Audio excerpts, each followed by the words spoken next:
India needs to boost domestic manufacturing and attract large investments in the electronics value chain. Here I propose a scheme focused on encouraging manufacture of mobile phones, electronic equipment, and semiconductor packaging. The details will be announced sooner. With suitable modifications, this scheme can be adapted for manufacturing of medical devices too. India, sir, imports significant quantity of technical textiles worth $16 billion every year. To reverse this trend and to position India as a global leader in technical textiles, a national technical textiles mission is proposed with a 4-year implementation period from 2020-21 to 23-24 at an estimated outlay of 1,480 crores. Honorable Speaker, sir,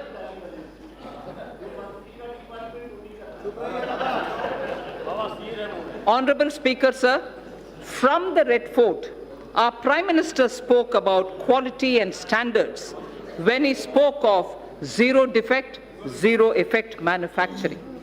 In September last year, I had called for a time-bound adoption by industry of all necessary mandatory technical standards and their effective enforcement. Proposed to digitally refund to exporters duties and taxes levied at the center, state, and local levels, such as electricity duties, VAT, the VAT, on fuel used for transportation, which are not getting exempted or refunded under any other existing mechanism.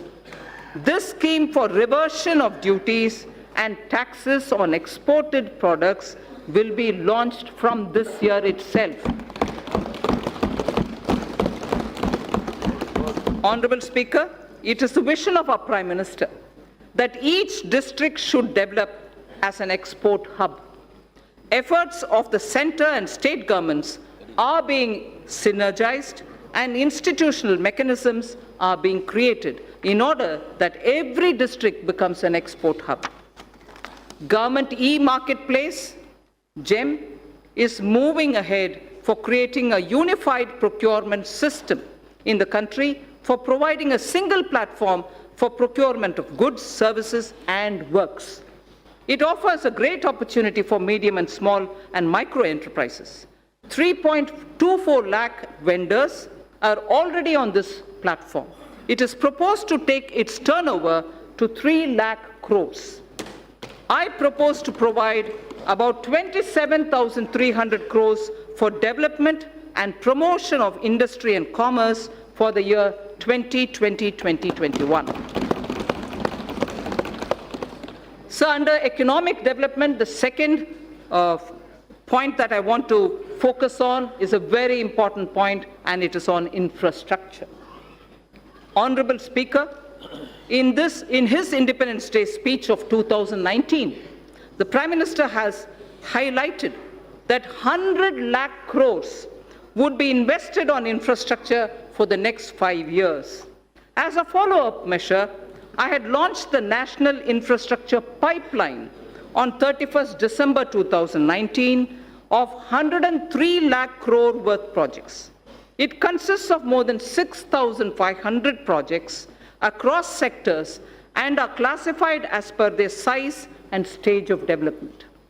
These new projects will include housing, safe drinking water, access to clean and affordable energy, health care for all, world-class educational institutions, modern railway stations, airports, bus terminals, metro, railway transportation, logistics and warehousing, irrigation projects, etc. The National Infrastructure Pipeline envisions improving the ease of living for each and every individual citizen in the country. It will also bring in generic and sectoral reforms in development, operation, and maintenance of these infrastructure projects. A huge employment opportunity exists for India's youth in construction, operation, and maintenance of infrastructure. National Skill Development Agency will give special thrust to infrastructure-focused skills and their development opportunities. I propose to set up a project preparation facility for infrastructure projects. This program would actively involve young engineers, management graduates, and economists from our universities. It is also proposed to direct all infrastructure agencies of the government to involve youth power in startups.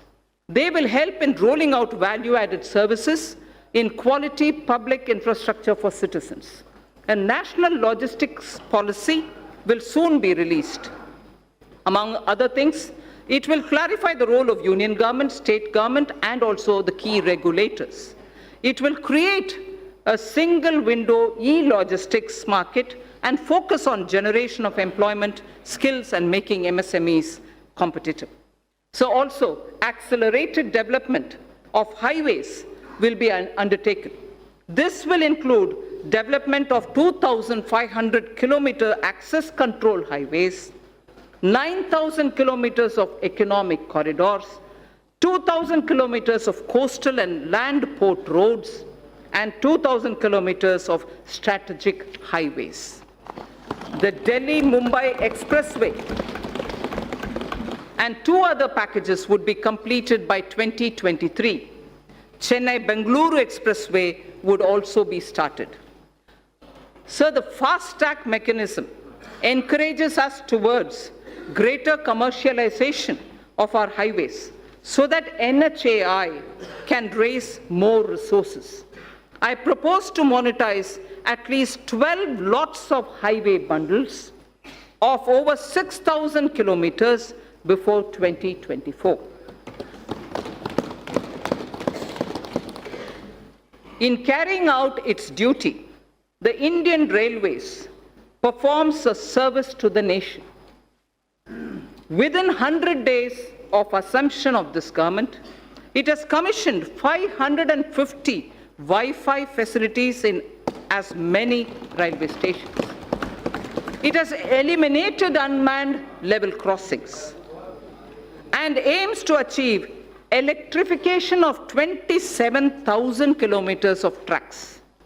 This will call, obviously, for optimization of costs.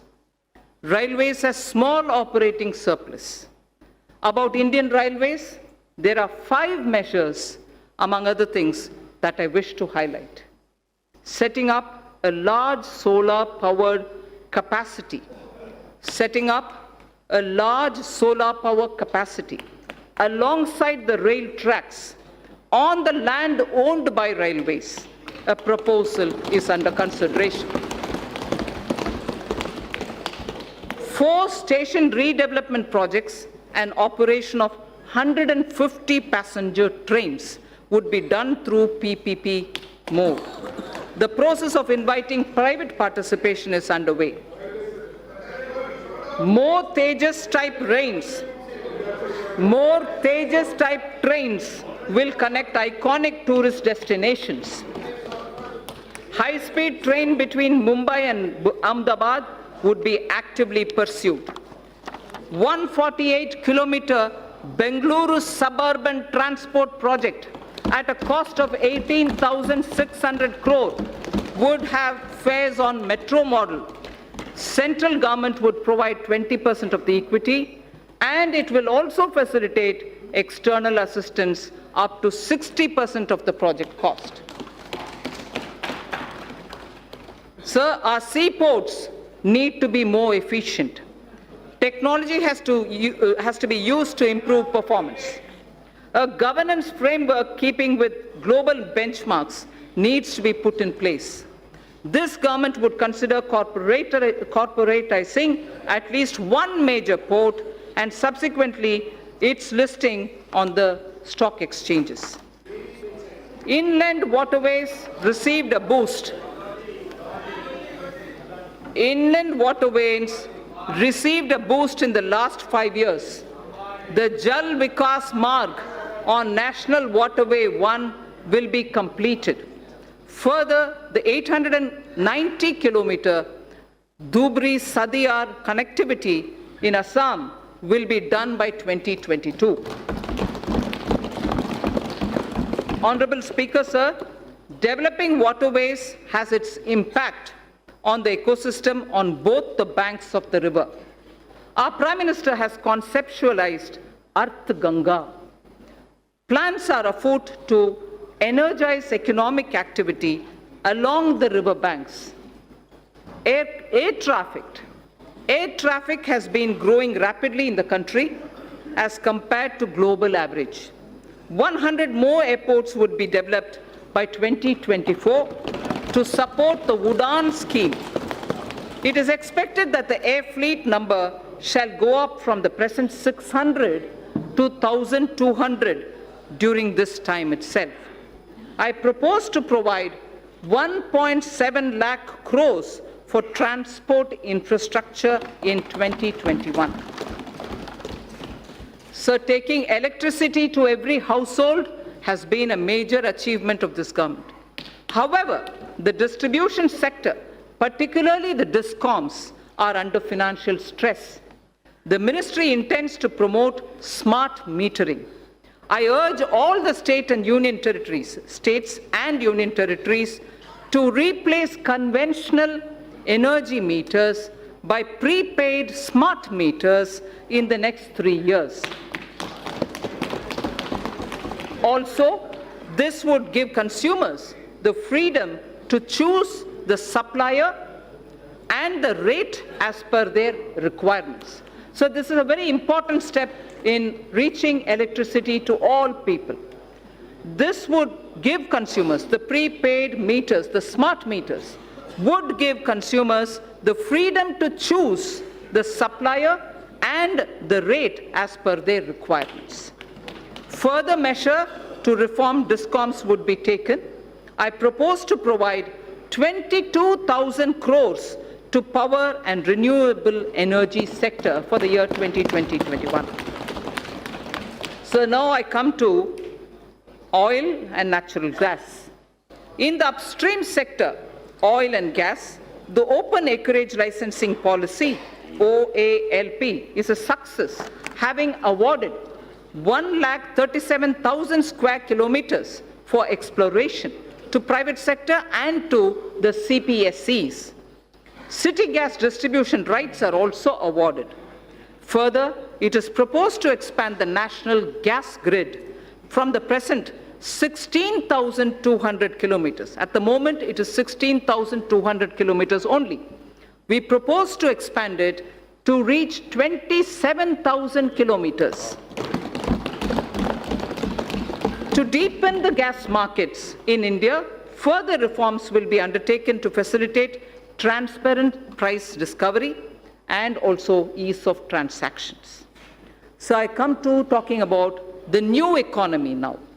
The new economy is based on innovations that disrupt established business models.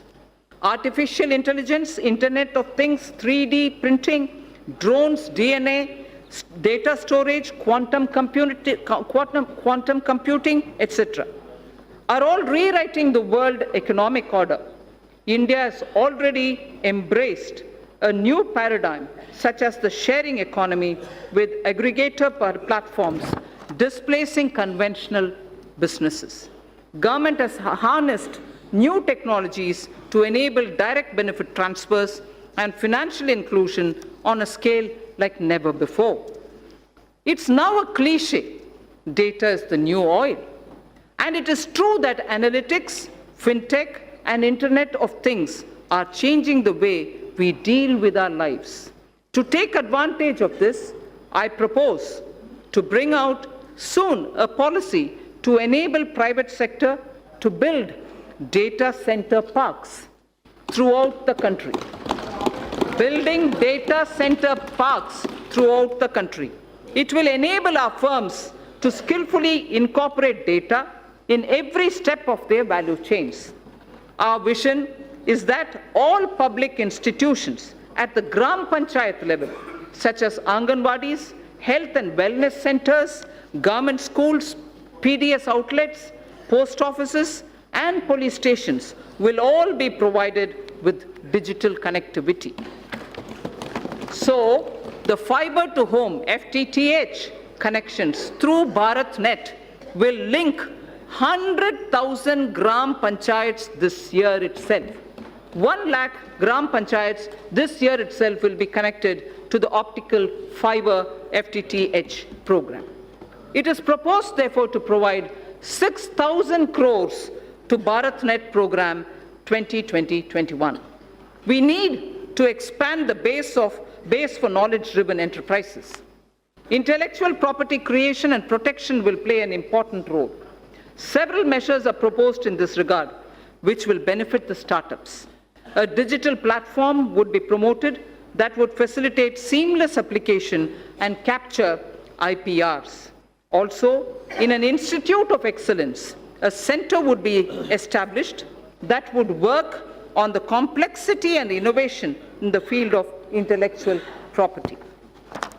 Honorable Speaker, sir, knowledge translation clusters would be set up across the different technology sectors, including new and emerging sectors, for designing, fabrication, and validation of proof of concept, and further scaling up technology clusters, harboring such test beds and small-scale manufacturing facilities would be established. Mapping of India's genetic landscape is critical for next-generation medicine, agriculture, and for biodiversity management. To support this development, we will initiate 2 national-level science schemes to create a comprehensive database. The government proposes to provide early life funding, including seed fund, to support ideation and development of early-stage startups. So critical to our quantum technology. Quantum technology is opening up new frontiers in computing, communications, cybersecurity, with widespread applications. It is expected that a lot of commercial applications would emerge from theoretical constructs which are developing in this area. It is proposed to provide an outlay of 8,000 crores over a period of 5 years for the national mission on quantum technologies and application. India would probably be the 3rd biggest and pioneering nation if we are able to break into this technology of quantum technology related to computing and other applications. Sir, I come to the 3rd theme, the last theme in my part A, after which, of course, I will speak of a few others. Caring society. In our 3rd theme, we focus on women and child, social welfare, culture and tourism, and also on environment and climate change. Women and child and social welfare, sir. I am pleased to inform the House that Beti Bachao, Beti Padhao has yielded tremendous results. Gross enrollment. Sir, if you hear the data, I think it's important not to politicize issues related to women. Beti Bachao, Beti Padhao has yielded tremendous results. Gross enrollment ratio of girls across all levels of education is now higher than boys. At elementary level, it is 94.32% as against 89.28% for boys. At secondary level, it is 81.32% as compared to 78% for boys. At higher secondary level, girls have achieved a level of 59.70 compared to only 57.54% for boys.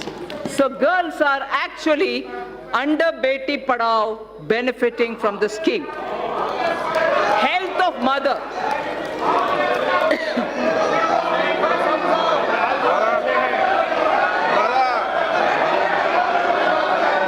Sir, health are correlated closely. Nutrition is the critical component of health. To improve nutritional status of children 0 to 6 years, adolescent girls, pregnant women, and lactating mothers, our Prime Minister launched a Poshan Abhiyan in 2017-18. More than 6 lakhs Anganwadi workers are equipped with smartphones to upload the nutritional status of more than 10 crore households.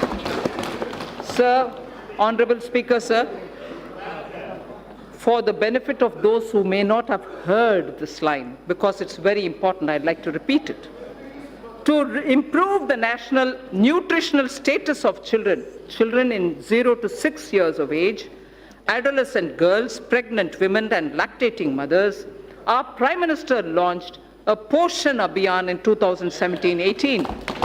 More than 6 lakh Anganwadi workers are equipped with smartphones to upload the nutritional status of more than 10 crore households. The scale of this development is unprecedented. So the next is, women's age of marriage was increased from 15 years to 18 years in 1978 by amending erstwhile Sharda Act of 1929. As India progresses further, opportunities open up for women to pursue higher education and careers. There are imperatives of lowering MMR, maternal mortality rate, as well as improvement of nutrition levels. Entire issue about age of girl entering motherhood needs also to be seen in this light. I propose to appoint a task force that will present its recommendations in 6 months' time. I propose to provide 35,600 crores for nutrition-related programs for the financial year 2020-2021. So in continuing with our government's commitment to welfare of women, this budget provides for about 28,600 crore for programs that are specific to women. Our government is determined that there shall be no manual cleaning of sewer systems or septic tanks. Suitable technologies for such tasks have been identified by the Ministry of Housing and Urban Affairs. The ministry is working with urban local bodies for the adoption of these technologies. We will now take this to its logical conclusion. We will now take it एक minute बाद to मैं सभी माननीय सदस्यों से आग्रह करूंगा आप वो बजट पर पर्याप्त समय और पर्याप्त अवसर दूंगा उस समय आप बोलना और दादा विशेष रूप से आपको बोलने की परमिशन दूंगा Thank you, sir. No Thank you, Speaker, sir. We will now take this.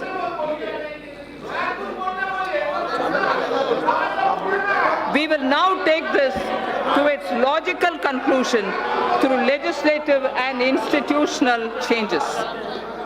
Financial support for wider acceptance of such technologies will be provided. In furthering this government's commitment towards the welfare of scheduled castes and other backward classes, I propose a budget provision of about 85,000 crores for 2020-21 for scheduled castes and other backward classes. I repeat, I propose a budget provision of about 85,000 crores for 2020-21. In furthering the development and welfare of scheduled tribes, sir, I provide in the budget for the year 2020-21 an amount of 53,700 crores. For scheduled tribes, I repeat, we provide 53,700 crores. This government is mindful of the concerns of senior citizens and Divyang. Accordingly, an enhanced allocation of about 9,500 crore is being provided for 2020-21. So now I move to the second of the third topic theme that I have, which is culture and tourism. Our government proposes to establish an Indian Institute of Heritage and Conservation under Ministry of Culture. It shall have the status of a deemed university to start with. Acquisition of knowledge in disciplines such as museology and archaeology are essential for collecting and analyzing scientific evidence of such findings and for dissemination through high-quality museums.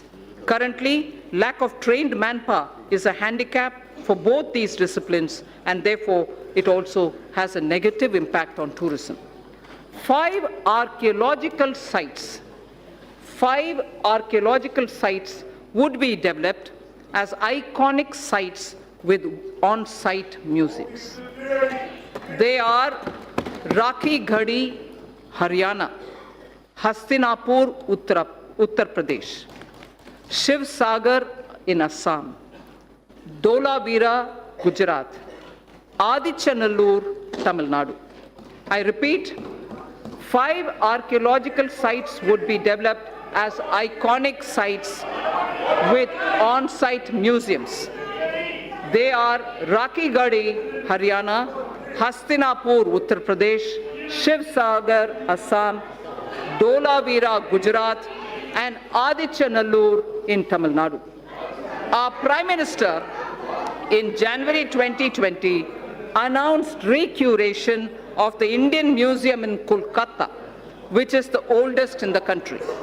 In the historic Old Mint building, Kolkata, a museum on numismatics and trade will also be located. 4 more museums from across the country shall be taken up for renovation and recuration so that a world-class experience can be offered to our visitors.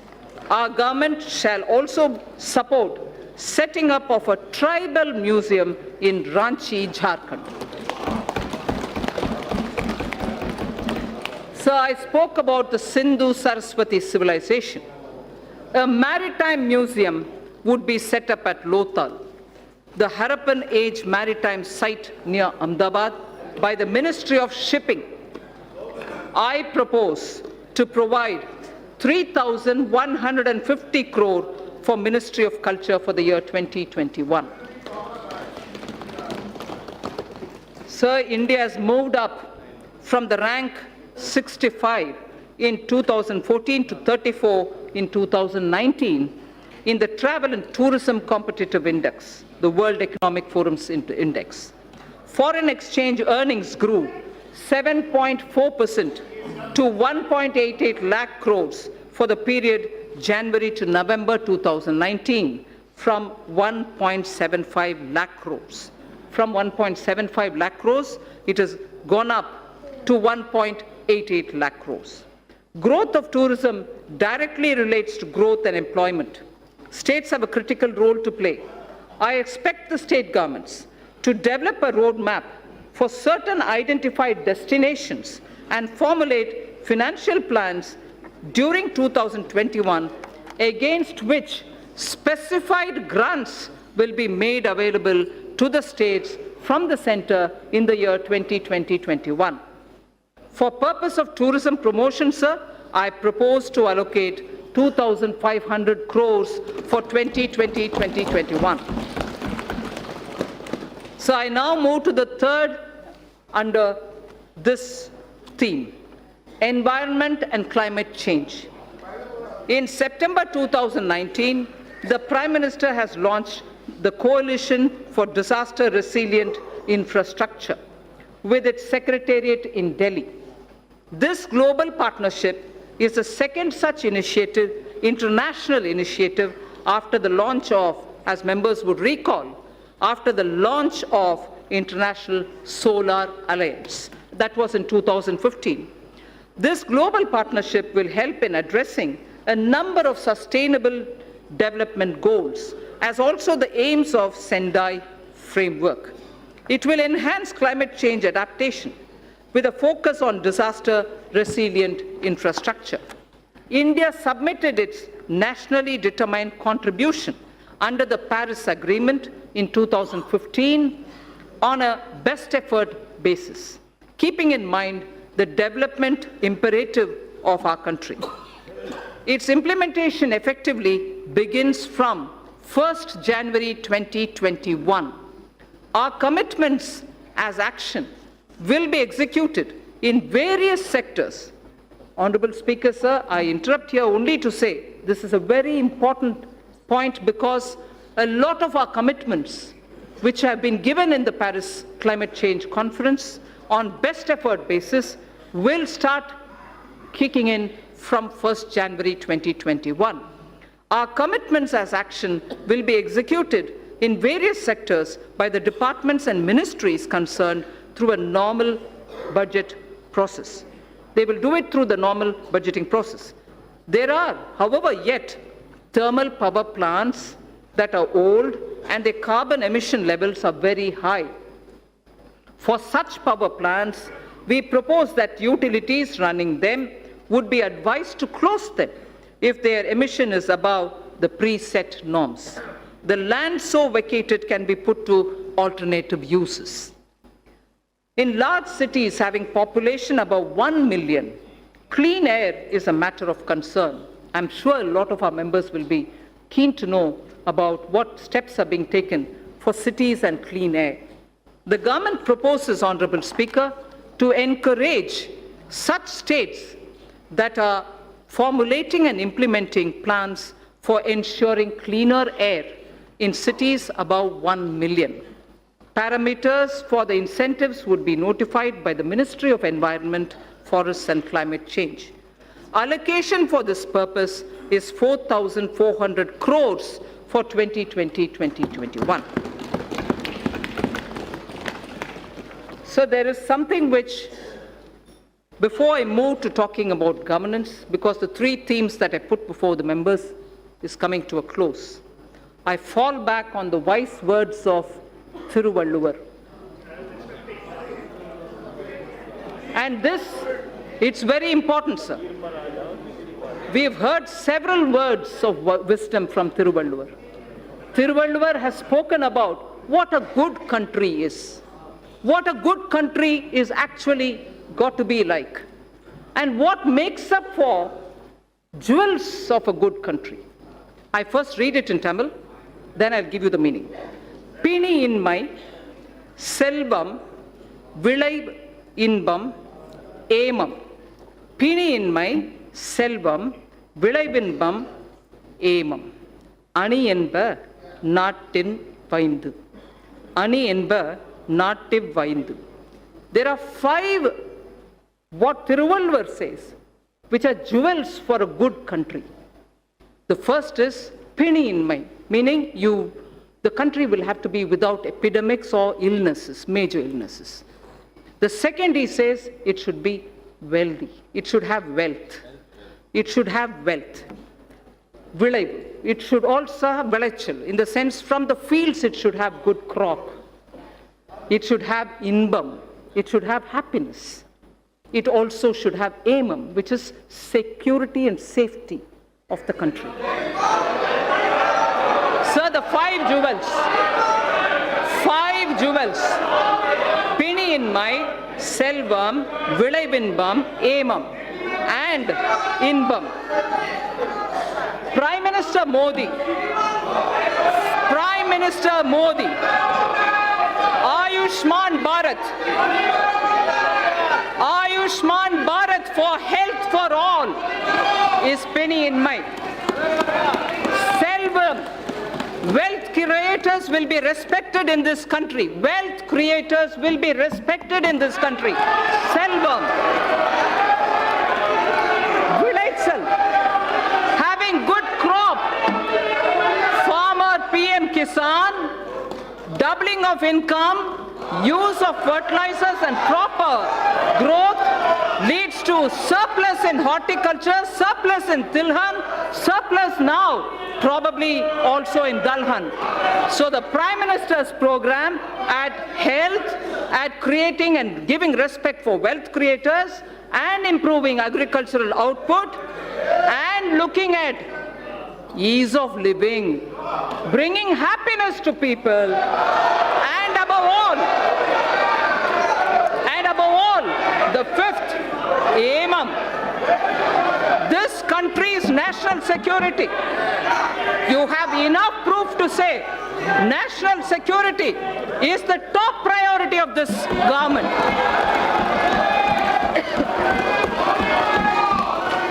So, if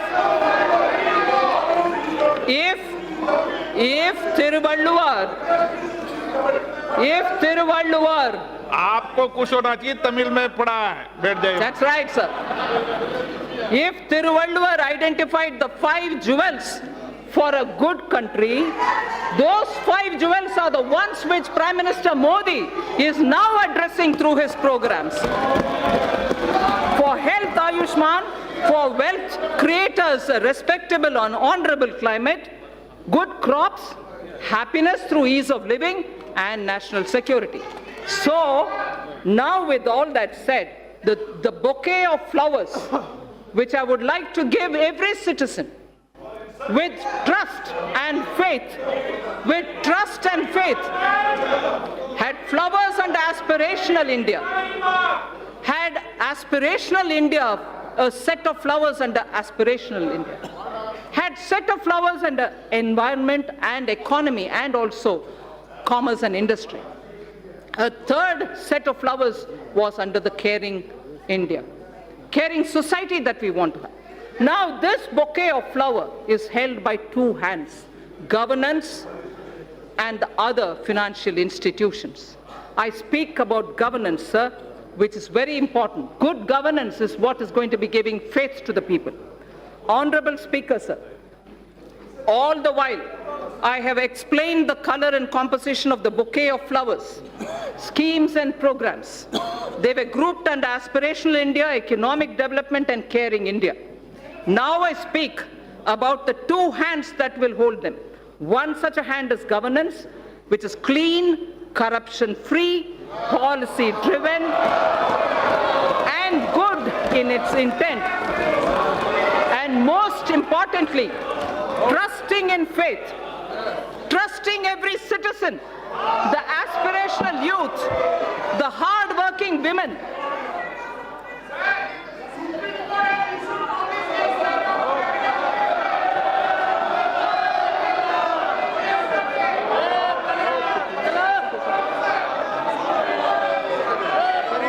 Honorable Speaker, sir, trusting every citizen, I repeat, trusting every citizen, the aspirational youth, the hard-working women, the risk-taking entrepreneur, the ever-hopeful and untiring farmer, or the wise and old senior citizen. Many among them are taxpayers. Others may not be taxpayers now. Our Prime Minister has laid before us ease of living as a goal to be achieved on behalf of all citizens. An important aspect of both ease of living and ease of doing business is fairness, efficiency of tax administration. We wish to enshrine, this is important, Honorable Speaker. This is important, sir. Money being allocated to various programs is finance of this country. This is very important, sir. Businesses should have the confidence that things are being fair and the efficiency of the tax administration. We wish to enshrine in the statutes a taxpayer charter. Through this budget, a taxpayer's charter is getting institutionalized into the statutes. It's going to be enshrined as a part of our laws. That's building trust. A taxpayer's statutes will be a part of our, a taxpayer's charter will be a part of our statutes. Our government would like to reassure taxpayers that we remain committed to taking measures so that our citizens are free from harassment of any kind. We mean it, and we are willing to put it in the law. Tax harassment cannot be tolerated when we are talking about citizens and wealth collectors. There has been a debate about building into statutes criminal liability for acts that are civil in nature. This is important, sir. There has been a debate about building into statutes criminal liability for acts that are civil in nature. Hence, for Companies Act, certain amendments are proposed to be made that will correct this. Similarly, other laws would also be examined where such provisions exist, and attempts would be made to correct them also. The government intends to introduce major reforms in recruitment to non-gazetted posts in governments and public sector banks. At present, candidates have to appear for multiple examinations conducted by multiple agencies at different points of time for similar posts. This places enormous burden on time, effort, and cost for young people. To mitigate the hardship so faced, it is proposed to set up a national recruitment agency as an independent, professional, specialist organization for conduct of computer-based online common eligibility test for recruitment to non-gazetted posts. A test center in every district, particularly in the aspirational districts, would be set up. For speedy disposal of commercial and other disputes, government has constituted various tribunals and specialized bodies. It is proposed to evolve a robust mechanism for appointment, including direct recruitment to these bodies to attract best talents and professional experts. A stable and predictable business environment is a key objective of this government. There is also a strong argument for ensuring that contracts are honored. India has a sound framework related to Contracts Act. We shall deliberate upon strengthening it. There is a growing need, sir, for Indian statistical system to meet the challenges of real-time monitoring of our increasingly complex economy. Data must have strong credibility. The proposed new national policy on official statistics would use latest technology, including artificial intelligence. It would lay down a roadmap towards modernized data collection, integrated information portal, and a timely dissemination of information thus collected. I'm happy to inform that India will host G20 presidency in the year 2022. That is the year of 75th anniversary of independence of the Indian nation. During this presidency, India would be able to drive considerably the global economic and development agenda. For this historic occasion, I allocate a sum of 100 crore to begin the preparations. 100 crore rupees. Sir, Northeastern region has a very high priority in government's developmental agenda. Government is ensuring smooth access to financial assistance from multilateral and bilateral funding agencies to help introduce innovative and global best practices. Central government has effectively used an online portal to reduce gestation period of online. This has improved the flow of funds to the Northeast region. The government is fully committed to supporting the all-round development of the newly formed Union Territories of Jammu and Kashmir and the Union Territory of Ladakh. Accordingly, an amount of 30,757 crore has been provided for the financial year 2020-21. An amount of 5,958 crore has been provided for the Union Territory of Ladakh. So that was one hand, which is governance. Now I come to the other, which is the financial sector. If governance was described as one of the pair of the hands holding the bouquet consisting of aspirational India, economic development and caring India, the other is the financial sector. A clean, reliable, robust financial sector is critical to the economy. A clean, reliable and robust financial sector is critical to the economy. In our efforts to achieve the US $5 trillion economy, the financial architecture should evolve. The financial architecture should keep evolving and move from strength to strength. We had earlier approved consolidation of 10 banks into 4. In the last few years, the Government of India has infused about 3,50,000 crores by way of capital into public sector banks for both regulatory and growth purposes. Governance reforms would be carried out in these banks so that they become more competitive. A few among them will be encouraged to approach capital market to raise additional capital. Sir, I wish to inform this august House that robust mechanism is in place to monitor the health of all scheduled commercial banks and that depositors' money is absolutely safe.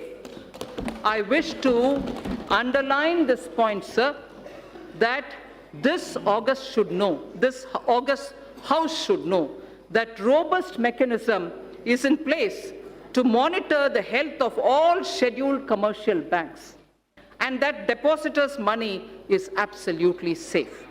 Further, the Deposit Insurance and Credit Guarantee Corporation has been permitted to increase deposit insurance coverage for a depositor, which is now standing at 1 lakh of rupees to 5 lakh per depositor. Sir, the insurance cover for a depositor is at 1 lakh now. Now we are raising it to 5 lakh for each depositor. Sir, to strengthen the cooperative banks, amendments to the Banking Regulation Act are proposed for increasing professionalism, enabling access to capital, and improving governance and oversight for sound banking through the RBI. The limit for NBFCs to be eligible for debt recovery under the Securitization and Reconstruction of Financial Assets and Enforcement of Security Interests under the SARFAESI Act 2002 is proposed to be reduced from 500 crores to asset size 100 crores only, or loan size from existing 1 crore to 50 lakhs. Therefore, we feel many of the small NBFCs which can come for debt recovery would be far easily done for smaller companies. In the last few years, the government has taken concrete steps to bring our banking system to be robust. However, there is a need for greater private capital. Accordingly, it is proposed to sell the balance holding of Government of India's IDBI Bank to private, retail, and institutional investors through the stock exchange. There is a need, sir, to take further steps to bring in transparency and greater professionalism in public sector banks. The government will take appropriate measures towards this end. Sir, to help easy mobility while in jobs, we wish to infuse into the universal pension coverage with auto-enrollment. Also, we wish to place such mechanisms which can enable interoperability and provide safeguards for the accumulated corpus. Regulating role of PFRDAI, which is the pension regulatory body, requires strengthening. Necessary amendments would be carried out in Pension Fund Regulatory Development Authority of India Act that will also facilitate separation of NPS trust for government employees from the PFRDAI. This would also enable establishment of a pension trust by the employees other than from the government. I am confident that this will motivate citizens to plan for their old age. So this section, which I will now speak, will relate to the MSMEs. MSMEs are vital to keep the wheels of our economy moving. They also create jobs, innovate, and also risk takers, and they are risk takers. Several measures for the MSMEs have been taken in the past few years. There are more steps proposed in this budget also. I propose to make necessary amendments to the Factor Regulation Act 2011. This will enable NBFCs to extend invoice financing to the MSMEs through TREDS, thereby enhancing the economic and financial sustainability. Working capital credit remains a major issue for the MSMEs. It is proposed to introduce a scheme to provide subordinate debt for entrepreneurs of MSMEs. This subordinate debt to be provided by banks would count as quasi-equity and would be fully guaranteed through the Credit Guarantee Trust for medium and small entrepreneurs. The corpus of the CGT MSC would accordingly be augmented by the government. More than 5 lakh MSMEs have benefited from restructuring of debt permitted by RBI in the last year. The restructuring window was to end on 31st March 2020. Government has asked RBI to consider extending this window till 31st March 2021, one more year, so that whoever wants, they can go and approach. An app-based invoice financing loans product will be launched. This will obviate the problem of delayed payments and consequential cash flow mismatches for the MSME. Many mid-sized companies are successful domestically, but not in export markets. For selected sectors such as pharmaceuticals, auto components, and others, we propose to extend hand-holding support for technology upgradations, R&D, business strategy planning, and so on. A scheme of 1,000 crore rupees will be anchored in the Exim Bank together with the SIDBI. Both these institutions would contribute 50 crores each. This 100 crore would be achieved towards equity and technical assistance. Debt funding of 900 crores from banks would be made available. Sir, financial markets. I would like to give a few of the major steps and initiatives being taken by the government for the financial markets. Last year in my budget speech, sir, I had mentioned about deepening the bond markets. To achieve the aspirational growth rate, we would require flow of capital in our financial system. A lot of work has been done on this in consultation with the RBI. Honorable Speaker, sir, I am pleased to inform this House of the developments.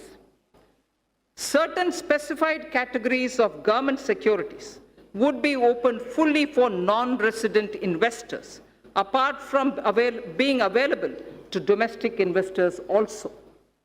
The limit for FPI in corporate bonds, currently at 9% of outstanding stocks, will be increased to 15% of the outstanding stock of corporate bonds. To improve investors' confidence and to expand the scope of credit default swaps, we propose to formulate a legislation to be placed soon before this House for laying down a mechanism for netting of financial contracts. The debt-based exchange-traded fund, the ETF, recently floated by the government was a big success. Government proposes to expand this by floating a new debt ETF consisting primarily of government securities. This will give retail investors access to government securities as much as giving an attractive investment for pension funds and long-term investors. So to address the liquidity constraints of the NBFCs and the HFCs, this was very much talked about between July and December last year, sir, 2019. Liquidity constraints was very frequently mentioned to us. So to address liquidity constraints, of the NBFCs and the housing finance corporations. Post the Union Budget 2019-20, the government formulated a partial credit guarantee scheme for the NBFCs.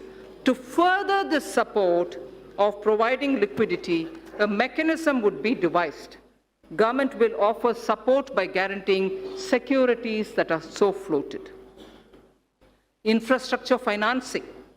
Government's commitment for investment in infrastructure was reiterated when 103 lakh crore national infrastructure pipeline products were announced. I would also like to inform that about 22,000 crores of rupees has already been provided as support for infrastructure pipeline. On December 31st, if honorable members would recall, the national pipeline consisting of more than 6,500 projects were announced. 22,000 crore has already been provided as support to infrastructure pipeline. This would cater for equity support to infrastructure finance companies such as the IIFCL and a subsidiary which is of NIIF. So two institutions, IIFCL and the subsidiary of NIIF, take it. They would leverage it as permissible to create financing pipeline of more than 1 lakh crores. This would create a major source of long-term debt financing for infrastructure projects and fulfill a long-awaited requirement. So, the IFSC, GIFT City, has the potential to become a center of international finance as well as a center for high-end data processing. GIFT IFSC has an approved free trade zone for housing vaults. It already has 19 insurance entities, 40 banking entities. It has also provided for setting up of precious metals, testing laboratories for them, and refining facilities also. With the approval of the regulator, GIFT City would now set up an international bullion exchange in GIFT City IFSC as an additional option for trade by global market participants. This will enable India to enhance its position worldwide, create jobs in India, and will lead to better price discovery of gold. Sir, in the recent years, there has been a surge in trading volumes of Indian rupee in the offshore financial centers. The government and the RBI has taken various measures to permit rupee derivatives to be traded in the International Financial Services Center at GIFT City, Gujarat. So just a very quick word on disinvestment. Listing of companies on stock exchanges brings discipline, and it disciplines the company and provides access to financial markets and unlocks its value. It also gives opportunity for retail investors to participate in the wealth so created. The government now proposes to sell a part of its holding in the LIC by way of initial public offer. Initial public offer. Sir, fiscal management. The 15th Finance Commission. The 15th Finance Commission has given its first report pertaining to financial year 2020-2021. In the spirit of cooperative federalism, I am pleased to announce that we have in substantial measure accepted the recommendations of the Commission. The Commission would submit its final report to the President during the latter part of the year for 5 years beginning 2021-22.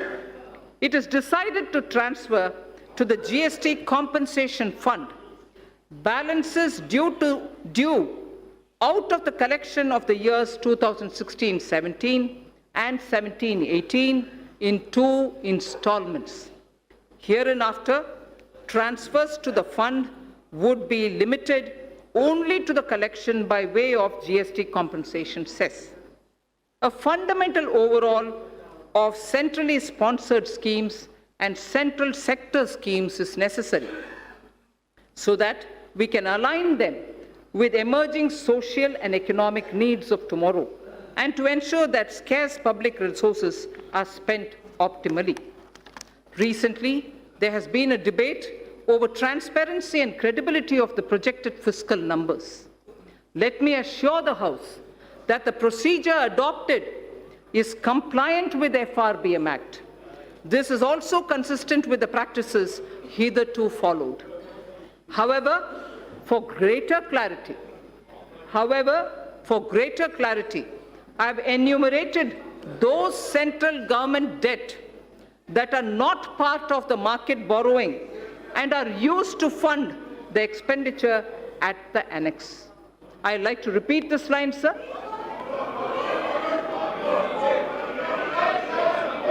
I'd like to repeat this line, sir.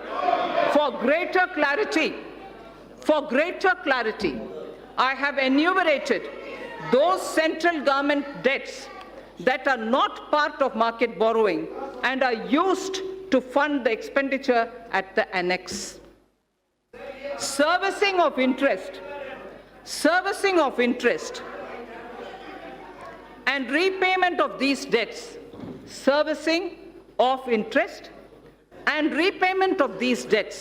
as hitherto done, are done out of Consolidated Fund of India. So now I come to some numbers.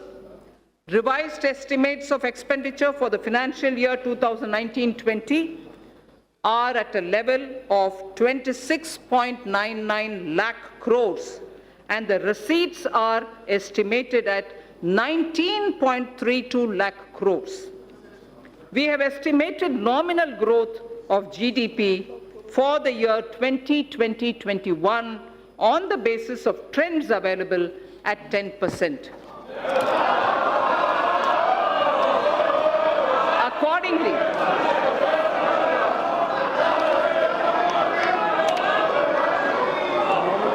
we have estimated, sir, let me finish, sir.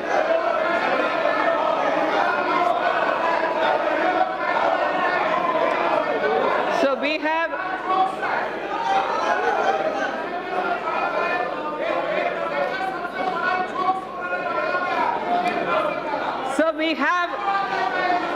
estimated the nominal growth. We have estimated the nominal growth of GDP for year 2020-21 on the basis of trends available at 10%. Accordingly, receipts for the year 2020-21 are estimated at 22.46 lakh crores. And keeping in mind commitment of the government towards various schemes and the need for improvement of the quality of life, level of expenditure has been kept at 30.42 lakh crores. Sir, during the year, government has unfailingly worked towards keeping up capital expenditure. Actually, there is substantial enhancement. All the flagship schemes of the government have been fully provided for. Details may be seen in the annexes to the printed copy of my speech. Every budget must appropriately address the issue of fiscal deficit. Every budget must appropriately address the issue of fiscal deficit. Recently, government has undertaken very significant tax reforms for boosting investment. However, expected tax buoyancy will take time. We estimate a fiscal deficit of 3.8% in RE 2019-20 and 3.5% for BE 2020-2021. This estimation is consistent with the government's abiding commitment to macroeconomic stability, and it comprises of A, 3.3 for year 2019-20 and 3 for the 2020-2021 budget estimate, and B, Section 4.2 of the FRBM Act, which provides for a trigger mechanism for a deviation from the estimated fiscal deficit on account of structural reforms in the economy with unanticipated fiscal implications. Therefore, I have taken a deviation of 0.5% consistent with the Section 4(3) of the FRBM Act, both for RE 2019-20 and BE 2020-21. Accordingly, the return path is being laid before the Parliament as a part of the medium-term fiscal policy cum strategy statement. This fiscal path commits us to the path of fiscal consolidation without compromising the needs of investment out of public funds. Accordingly, net market borrowings for the year 2019-20 would be 4.99 lakh crore, and for the year 2020-21, it would be 5.36 lakh crores. A good part, this is very important, sir, a good part of the borrowings of the financial year 2020-21 would go towards capital expenditure of the government that has been scaled up by more than 21%. As I had previously mentioned, another about 22,000 crores have already been allocated for equity to fund certain specified infrastructure finance companies who would leverage it manifold and provide much needed long-term finance for infrastructure sector. That should spur the growth impulses in the economy. So I would now move to part B of my speech.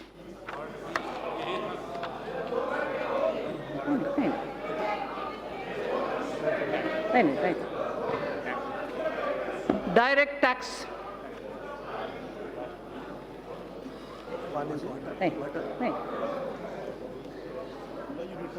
No, thanks. Sir, part B of my speech starts with direct tax, sir.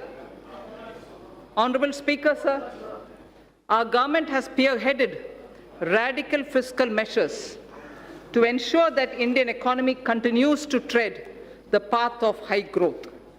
There are times when countries are competing with each other like never before to become the most attractive destination for doing business.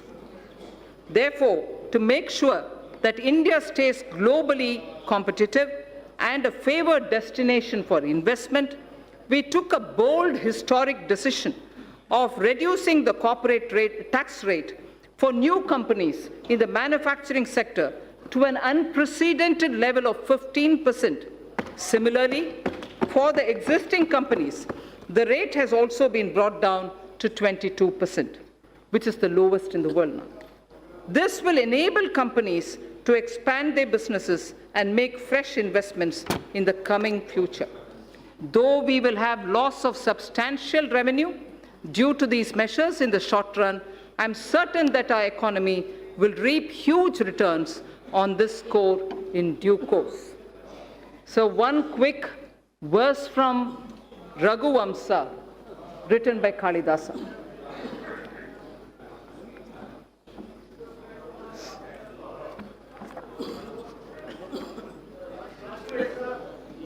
Prajanam eva bhutyartham satabhyo balim agrahit.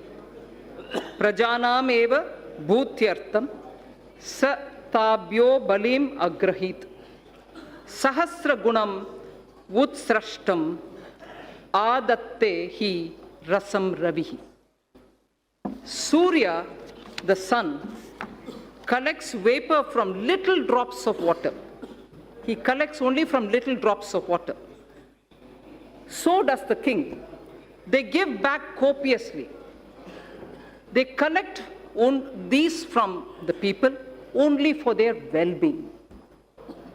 So the collection of taxes or the vapor from the water drops are only from small trickles, but they all go back to the people manifold. So the purpose of taxation and also the way in which it is done has been voiced even then. And this in Raghuvamsa refers to the Purvaja or the elders belonging to Ikshvaku dynasty, father of Ayodhyapati Rama, Dilipa, grandfather. It refers to Dilipa, the king. So in continuation of the reform measures already taken so far, the tax proposals in this budget will introduce further reforms to stimulate growth, simplify tax structure, bring ease of compliance, and reduce litigation. Personal income tax and simplification of taxation. So in the interim budget of 2019, our government exempted individuals having income up to 5 lakh of rupees from paying any income tax. Presently, an individual pays 20% on income between 5 lakh and 10 lakh and 30% on income between 10 lakh. That's the prevailing matrix. Further, currently the Income Tax Act is riddled with various exemptions and deductions which make compliance by the taxpayer and administration of Income Tax Act by the tax authorities a burdensome process. It is almost impossible for a taxpayer to comply with income tax law without taking the help from professionals. In order to provide significant relief to the individual taxpayers and to simplify the income tax law, I propose to bring a new simplified personal income tax regime wherein income tax rates will be significantly reduced for the individual taxpayers who forego certain deductions and exemptions. Under the new regime, sir, an individual shall be required to pay tax at the reduced rate of 10% for income between 5 lakhs to 7.5 lakhs against the prevailing 20%. So anyone who's earning between 5 to 7.5 lakhs, sir, today pays 20%. We are now reducing it in the new regime, which is devoid of exemptions, to 10% only. So 20% comes down to 10%. Sir, the next example. For income between 7.5 lakhs to 10 lakhs, I earlier said about 5 to 7.5, now I'm saying about 7.5 to 10 lakh. So for income between 7.5 lakh to 10 lakh, he or she will pay at the reduced rate of 15% only against the current prevailing 20%. Sir, similarly, for the income between 10 lakhs to 12.5 lakhs, presently the tax is 30%. For income between 10 lakh to 12.5 lakh, the present prevailing rate is 30%. That is now being brought down to 20% only. Sir, the income between, I spoke about 10 to 12.5 lakhs. Now, 12.5 lakhs to 15 lakhs will be taxed. At the moment, 12.5 to 15 lakhs is taxed at 30%. Now, those earning between 12.5 lakhs to 15 lakhs will be charged at 25% only.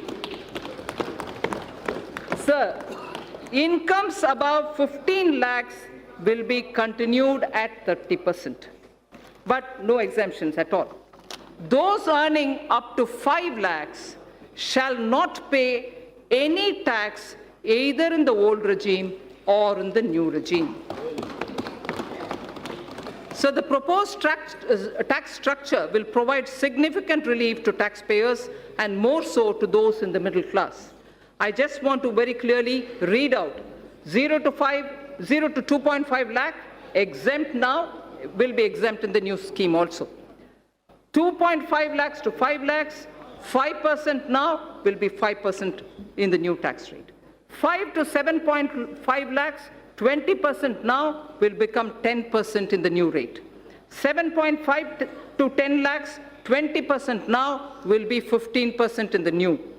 10 to 12.5 lakh, 30% now will now come to 20%. 12.5 to 15 lakh, 30% now, 25% in the new rate. Above 15 continues at 30%.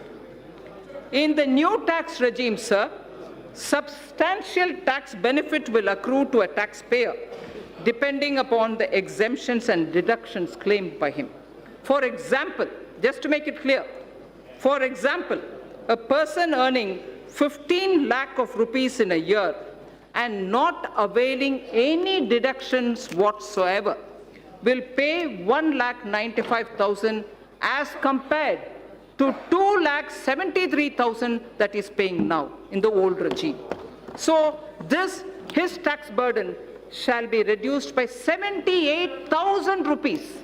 That will be the reduction in the tax that he has to otherwise pay. Then this is the example of somebody who earns 15 lakhs. He would still be a gainer. He would still be a gainer in the new regime, even if he was taking deduction of 1.5 lakh under various sections of Chapter 6A of the Income Tax Act under the old regime. The new tax regime, sir, shall be optional for taxpayers, so there's no compulsion. Those who want to be in the old regime can continue to be in the old regime, in the old rates, in the whole sets of exemptions and deductions. But those who wish to come into the new are welcome to come into the new. An individual who is currently availing more deductions and exemptions under the Income Tax Act may choose to avail them and continue to pay the tax in the old regime. A new personal tax income tax rates will entail estimated revenue foregone of 40,000 crores per year.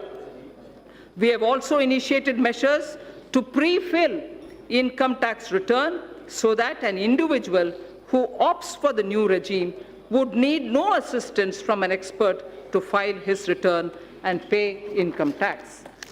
Sir, I will have to put this observation here. In order to simplify income tax system, I have reviewed all the exemptions and deductions which got incorporated in the income tax legislation over the past several decades. In fact, I have that list with me, sir, somewhere. I have reviewed all the exemptions and deductions which got incorporated in the income tax legislation over the past several decades. It was surprising to know that currently more than 100 exemptions and deductions of different nature are provided in the Income Tax Act. No wonder the code is like this, the book. I have removed around 70 of them. I have removed around 70 of them in the new simplified regime. We will review and rationalize the remaining exemptions and deductions in the coming years, with a view to further simplifying the tax system and lowering tax rates. Sir, the dividend distribution tax. Currently, companies are required to pay dividend distribution tax on the dividend paid to its shareholders at the rate of 15% plus applicable surcharge and cess, in addition to the tax payable by the company on its profits. It has been argued that the system of levying DDT results in increase in tax burden for investors, and especially those who are liable to pay tax less than the rate of DDT if the dividend income is included in their income. Further, non-availability of credit of DDT to most of the foreign investors in their home country results in reduction of rate of return on equity capital for them. In order to increase the attractiveness of the Indian equity market and to provide relief to a large class of investors, I propose to remove the DDT and adopt the classical system of dividend distribution tax, under which companies would not be required to pay DDT. The dividend shall be taxed only in the hands of the recipients at their applicable rates. Further, in order to remove the cascading effect, I also propose to allow deduction for the dividend received by holding company from its subsidiary. The removal of DDT will lead to estimated annual revenue foregone of 25,000 crores. This is another bold move, sir, which will further make India an attractive destination for investment. Sir, concessional rate for electricity generation companies. In order to give boost to the manufacturing sector, new provisions were introduced in September 2019, offering a concessional corporate tax rate of 15% to the newly incorporated domestic companies in the manufacturing sector, which start manufacturing by March 31st, 2023, the corporate rate cut which happened in September.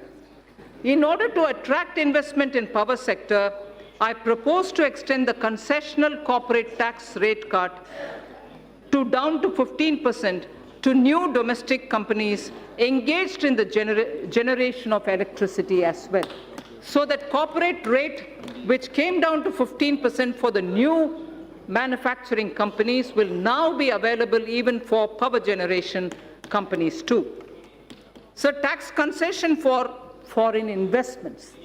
In order to incentivize the investment by foreign sovereign wealth funds of foreign governments in the priority sector, I propose to grant 100% tax exemption to their interest, dividend, and capital gains income in respect of investment made in infrastructure and other notified sectors before 31st March 2024, with a minimum lock-in period of 3 years.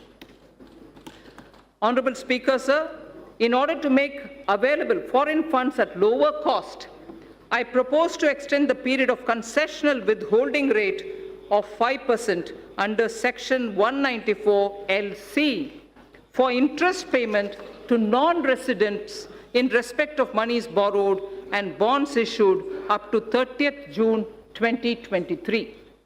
I also propose to extend the period up to 30th June 2023 for lower rate of withholding of 5% under Section 194 LD for interest payment to foreign portfolio investors and qualified foreign investors in respect of bonds issued by Indian companies and government securities.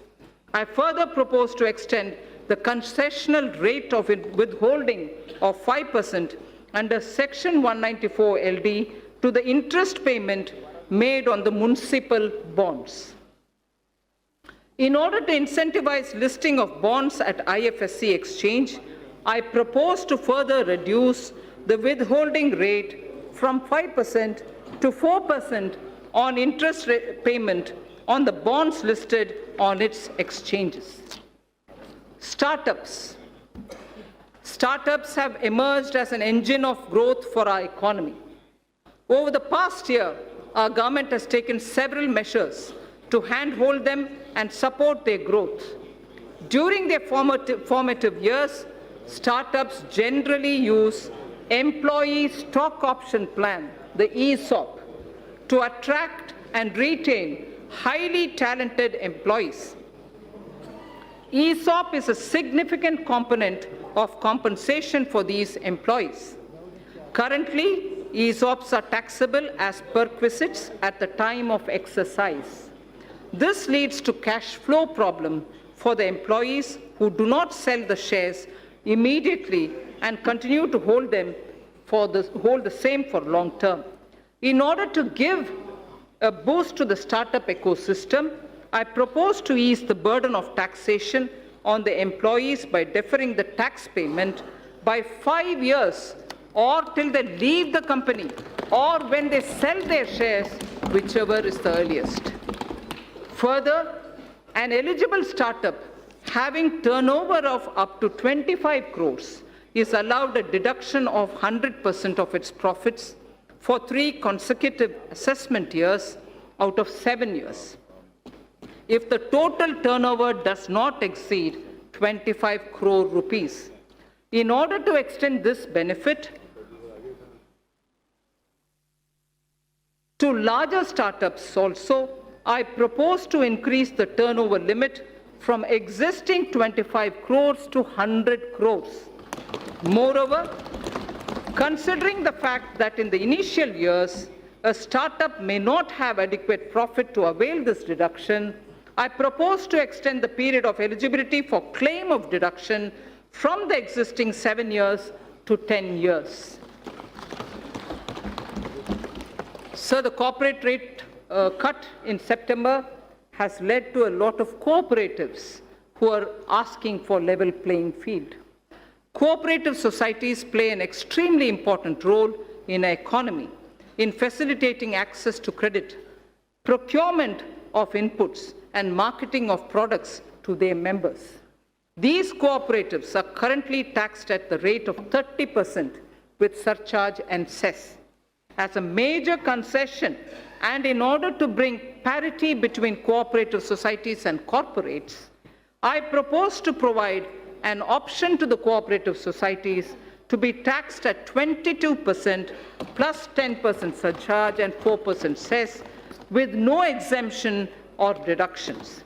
Further, I also propose to exempt these cooperative societies from alternative minimum tax, the AMT, just like companies under the new tax regime are exempted from minimum alternative tax, the MAT. MAT for corporate tax, corporates were removed, and similarly now AMT for the cooperatives is also being moved. Medium and small and micro enterprises, the MSMEs, currently businesses having turnover of more than 1 crore rupees are required to get their books of accounts audited by an accountant. In order to reduce the compliance burden on small retailers, traders, shopkeepers who comprise the MSME sector, I propose to raise by 5 times the turnover threshold for audit from the existing 1 crore to 5 crore. So up to 5 crore, there wouldn't be a requirement for auditing of their accounts. Further, in order to boost less cash economy, I propose that the increased limit shall apply only to those businesses which carry out less than 5% of their businesses and business transactions in cash. So we wish to move to greater digitization. Affordable housing. For realization of the goal of housing for all and affordable housing, in the last budget, I had announced an additional deduction of up to 1,50,000 rupees for interest paid on loans taken for the purchase of an affordable house. The deduction was allowed on housing loans sanctioned on or before 31st March 2020. In order to ensure that more persons avail this benefit and to further incentivize the affordable housing, I propose to extend the date of loan sanction for availing this additional deduction by 1 more year. Further, in order to boost the supply of affordable houses in the country, a tax holiday is provided on the profits earned by developers of affordable housing projects approved by 31st March 2020. In order to promote the affordable housing projects, I propose to extend the date of approval of affordable housing projects for availing the tax holiday by 1 more year again. I propose to extend the date of approval of affordable housing projects for availing this tax holiday by 1 more year. So next is the concession to real estate transactions. Currently, while taxing income from capital gains, business profits, and other sources in respect of transactions in real estate, if the consideration value is less than the circle rate by more than 5%, the difference is counted as income both in the hands of the purchaser and the seller. In order to minimize hardship in the real estate transaction and provide relief to the sector, I propose to increase the limit from 5% to 10%. Charity institutions. Acknowledging the important role played by the charitable institutions in the society, the income of these institutions is fully exempt from taxation. Further, donations made to these institutions are also allowed as deduction in computing taxable income of the donor. Currently, a taxpayer is required to fill the complete details of this in the donation done in the income tax return for availing deduction. In order to ease the process of claiming deduction for donation, it is proposed to pre-fill the donee's information in taxpayer's return on the basis of information of donations furnished by the donee. This would result in hassle-free claim of deduction for the donation made by the taxpayer. Further, in order to claim the tax exemption, the charity institution have to be registered with the income tax department. In the past, the process of the registration was completely manual and scattered all over the country.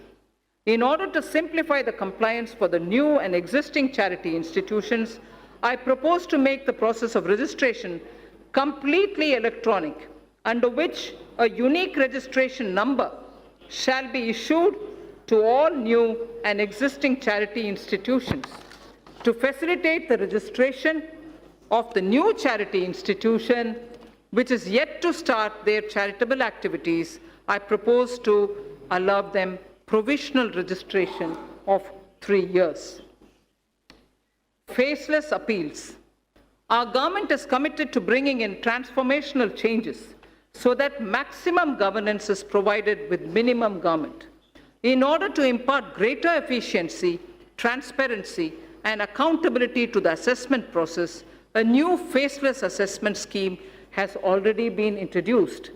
Currently, most of the functions of the income tax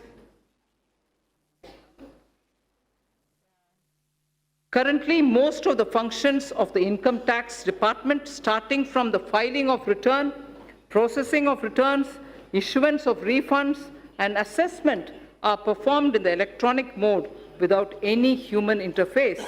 In order to take the reforms initiated by the department to the next level and to eliminate human interface, I propose to amend the Income Tax Act so as to enable faceless appeal on the lines of faceless assessment. So faceless assessment was done, now faceless appeals will also be possible. Sir, Honorable Speaker, Vivad se Vishwas scheme. Vivad se Vishwas scheme. No dispute, but only trust scheme. If I can say it in English, no dispute, but trust scheme. Vivad se Vishwas scheme. Sir, in the past, our government has taken several measures to reduce tax litigations. In the last budget, Sabka Vishwas scheme was brought in to reduce litigation in indirect taxes. It resulted in settling over 1,89,000 cases.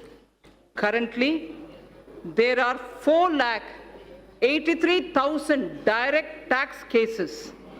4,83,000 direct tax cases pending in various appellate forums, Commissioner of Appeals, Income Tax Appellate Tribunal, High Court, Supreme Court, and so on. This year, I propose to bring a scheme similar to the indirect tax Sabka Vishwas scheme for reducing the litigation even in the direct taxes. Under the proposed Vivad se Vishwas scheme, a taxpayer would be required to pay only the amount of disputed tax and will get complete waiver of interest and penalty provided he pays by 31st March 2020. Those who avail this scheme after 31st March 2020 will have to pay some additional amount, but even then they can come in. The scheme will remain open till 30th June 2020. So the first thing is 31st March 2020, where you just pay the disputed tax amount, no penalty, no interest. In case you don't do it before that, you move over to 30th June, but where you pay some additional amount.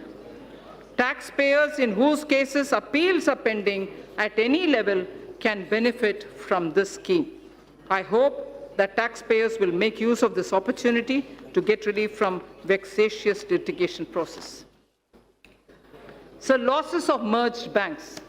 As part of consolidation of the financial sector, our government has brought out schemes for merger and amalgamation of public sector banks in order to ensure that amalgamated entities are able to take the benefit of unabsorbed losses and depreciation of the amalgamated entities. I propose to make necessary amendments to the provision of the Income Tax Act. Taxpayers' Charter. I mentioned it briefly in Part A. Any tax system requires trust between taxpayers and the administration. This will be possible only when taxpayers' rights are clearly enumerated. Towards this end, and with the objective of enhancing the efficiency of delivery system of the Income Tax Department, I propose to amend the provisions of the Income Tax Act to mandate the Central Board of Direct Taxes, CBDT, to adopt a taxpayer's charter. The details of the contents of the charter will be notified soon. Instant PAN through Aadhaar.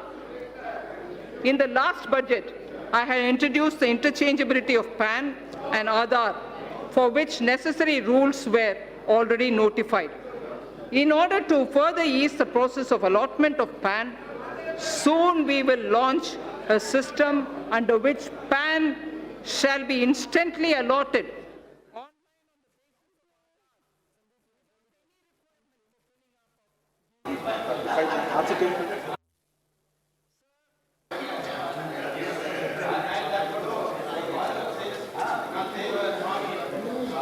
माननीय सभासदों, माननीय सभापति जी. Honorable members, as the budget speech is still going on, the House is adjourned to meet again 10 minutes after the conclusion of her budget speech in the Lok Sabha.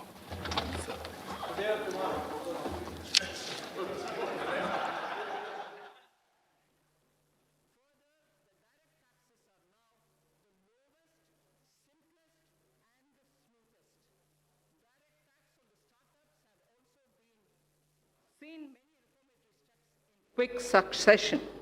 Even ease of compliance is seeing unprecedented changes. Last but not the least, personal interface with tax administration is at the minimum level. So last, indirect tax. Indirect tax, sir. As I mentioned earlier in Part A of my speech, reforms are continuing in the GST. A simplified return shall be implemented from 1st April 2020. This is under the pilot run. It will make return filing simple with features like SMS-based filing for nil return, return pre-filling, improved input tax credit flow, and overall simplification. Refund process has been simplified and has been made fully automated with no human interface. Electronic invoice is another innovation wherein critical information shall be captured electronically in centralized system. It will be implemented in a phased manner starting from this month itself on optional basis. It will facilitate compliance and return filing. Several measures have been taken for improving compliance. That has been a worry for many of the states, sir. Aadhaar-based verification of taxpayers is being introduced. This will help in weeding out dummy or non-existent unit. Dynamic QR code is proposed for consumer invoices. GST parameters will be captured when payment for purchases is made through the QR code. A system of cash reward is envisaged to incentivize customers to seek invoice. Deep data analytics and AI tools are being used for crackdown on GST input tax credit refund input tax credit, refund, and other frauds, and to identify all those who are trying to game the system. Invoice and input tax credit matching is being done, wherein returns having mismatch more than 10% or above a threshold are identified and pursued. Significant policy level changes have also been made. GST rate structure is also being deliberated upon so as to address issues like inverted duty structure. Customs. A number of measures have been taken for ease of doing business. India's quantum leap in the trading across border parameter of ease of doing business rankings by the World Bank is a testimony to these efforts. India's rank on this parameter improved from 146 to 80 in 2018 and further to 68 in 2019. Measures have also been taken for providing a level playing field to our domestic manufacturers, particularly the MSME sector, and for securing our borders. It has been observed that imports under free trade agreements are on the rise. Undue claims of FTA benefits have posed threat to domestic industry. Such import require stringent checks. In this context, suitable provisions are being incorporated in the Customs Act. In the coming months, we shall review rules of origin requirements, particularly for certain sensitive items, so as to ensure that FTAs are aligned to the conscious direction of our policy.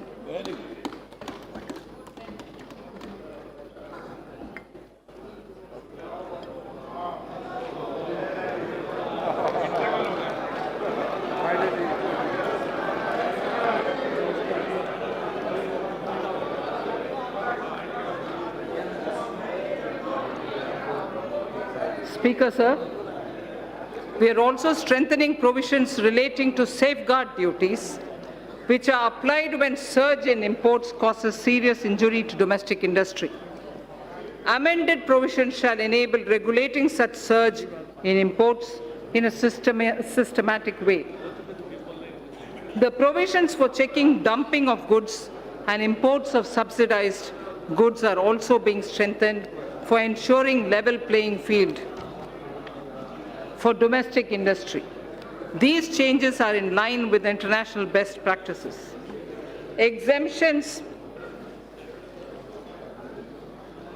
from customs duty have been given in the public interest from time to time. However, a number of these have outlived their utility or have become outdated. On review, certain exemptions are being withdrawn. Remaining customs duty exemptions shall be comprehensively reviewed by September 2020 for taking a view on their relevance. I propose to crowdsource suggestions for such reviews. Suggestions would also be invited in respect of the customs laws and procedures for aligning them with the needs of changing times. Sorry.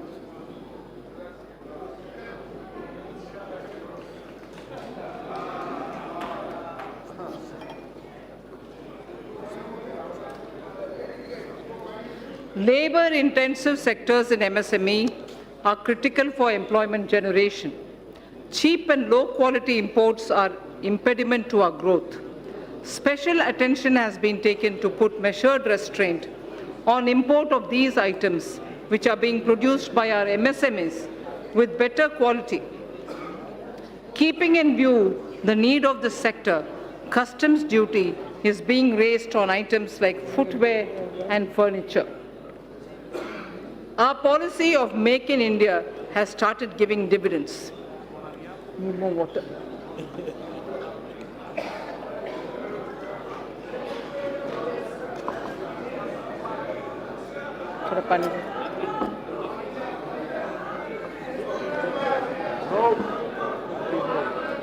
Our policy. Our policy of Make in India has started giving dividends.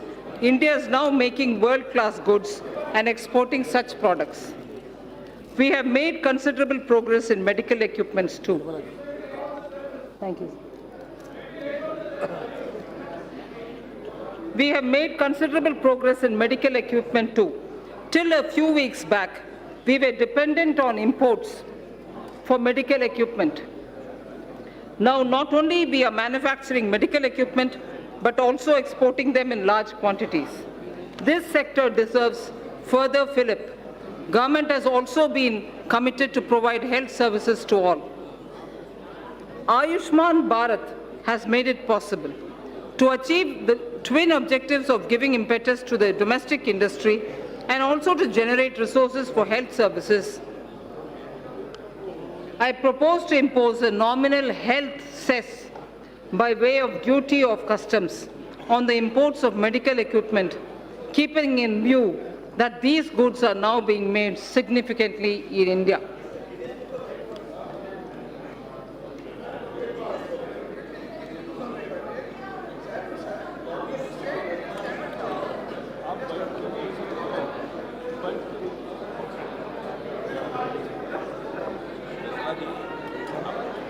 I'm finished.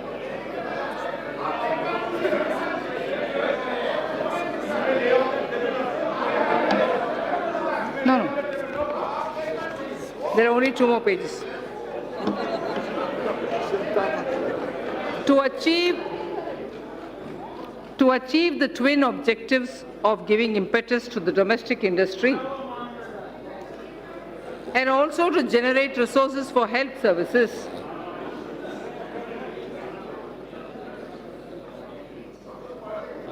I propose to impose a nominal health cess.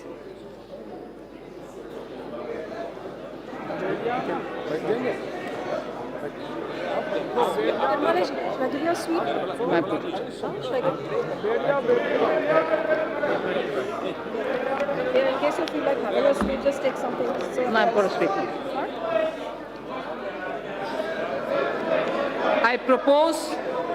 I propose to impose a nominal health cess by way of duty of customs on the import of medical equipment. Keeping in view that these goods are now being made significantly in India. The proceeds of this cess shall be used for creating infrastructure. So I think I will lay the rest of the pages, sir. Please consider as read. Thank you.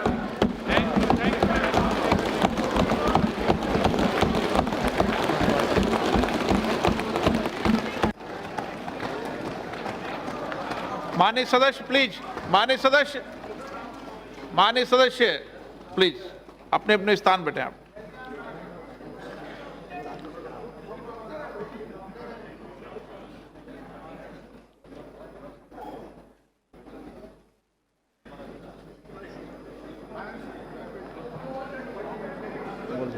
Item number 3 Shrimati Nirmala Sitharaman ji statement सभा पटल पर रखें। Sir, item number 3, with your permission, I rise to lay on the table of the following statements under Section 3(1) of the Fiscal Responsibility and Budget Management Act 2003, medium-term fiscal policy cum fiscal policy strategy statement and macroeconomic framework statement. Item number 4 Shrimati Nirmala Sitharaman ji वित्त विधेयक पुनर्स्थापना 2020। Sir, with your permission, I rise to move for leave to introduce the Finance Bill 2020. प्रश्न ये है कि विधेयक को पुनर्स्थापित करने की अनुमति प्रदान की जाए। जो सदस्य इसके पक्ष में हाँ गए, जो सदस्य विरोध में ना गए, मेरे विचार में निर्णय हाँ वालों के पक्ष में हुआ, हाँ वालों के पक्ष में हुआ, अनुमति प्रदान की जाती है। माननीय मंत्री जी, अब विधेयक पुनर्स्थापित। Sir, I introduce the bill. सभा की कार्रवाई सोमवार दिनांक 3 फरवरी 2020 को सुबह 11 बजे तक के लिए स्थगित की जाती है।